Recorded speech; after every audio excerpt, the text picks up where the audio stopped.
മറ്റൊരു അപകടമുണ്ടായത് പാലക്കാട് ചിറ്റൂരിലാണ്. 14 വയസ്സുള്ള ഇരട്ട സഹോദരങ്ങളാണ് മുങ്ങി മരിച്ചത്. ചിറ്റൂർ സ്വദേശിയായ കാശി വിശ്വനാഥന്റെ മക്കളായ രാമനും ലക്ഷ്മണനുമാണ് മുങ്ങി മരിച്ചത്. കഴിഞ്ഞ ദിവസം വൈകുന്നേരം ഒരു 5 മണി മുതൽ ഈ കുട്ടികളെ കാണാതാവുകയായിരുന്നു.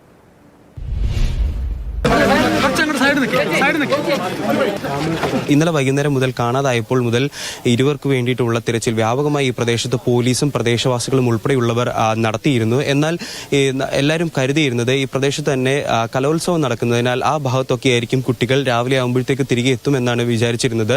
അമ്പലത്തിൽ പൂജ ചെയ്യുന്ന ഈ കുട്ടിയാണ്, ഇത് ടിൻസാണ്. അതിലൊരു കുട്ടിയാണ് പൂജ ചെയ്യുന്നത്. അത് കഴിഞ്ഞ ശേഷമാണ് ഇങ്ങടിക്ക് വന്നിരിക്കുന്നത്. അവരച്ഛൻ തട്ടുകടയിട്ടിരിക്കുകയാണ്. അപ്പോൾ അയാളും കച്ചവടം നടന്നിരിക്കുക. അയാൾക്ക് അറിഞ്ഞിട്ടില്ല ഇനിയൊരു പെൺകുട്ടിയുണ്ട്. അയാൾക്ക് വളരെ സാധു കുടുംബത്തിലുള്ള കുട്ടികളാണ്.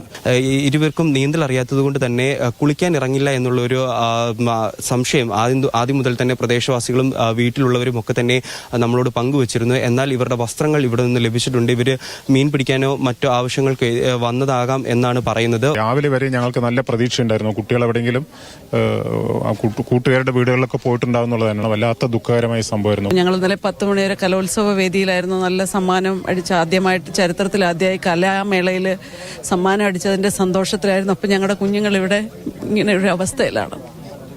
ഇന്ന് രാവിലെയോട് കൂടിയിട്ടാണ് ആദ്യത്തെ കുട്ടി ലക്ഷ്മണന്റെ മൃതദേഹം കണ്ടെത്തുന്നത്. അതിനുശേഷം നടത്തിയ വ്യാപകമായ തെരച്ചിൽ പോലീസും ഫയർഫോഴ്സും സ്കൂബ ടീമും ഉൾപ്പെടെ നടത്തിയ വ്യാപകമായ തെരച്ചിലിനൊടുവിലാണ് ഈ ആദ്യത്തെ കുട്ടിയുടെ മൃതദേഹം കണ്ടെത്തിയ അതേ സ്ഥലത്ത് നിന്നും രണ്ടാമത്തെ കുട്ടി രാമന്റെ മൃതദേഹവും കണ്ടെത്തിയത്. ഇരുവരും ഇരട്ട സഹോദരങ്ങളാണ്, 9ാം ക്ലാസ്സിൽ പഠിക്കുന്നവരാണ്. ഇനി തുടർ നടപടികൾക്ക് ശേഷം പോസ്റ്റ്മോർട്ടത്തിനൊക്കെ ശേഷമായിരിക്കും മൃതദേഹം വീട്ടുകാർക്ക് വിട്ടു നൽകുക.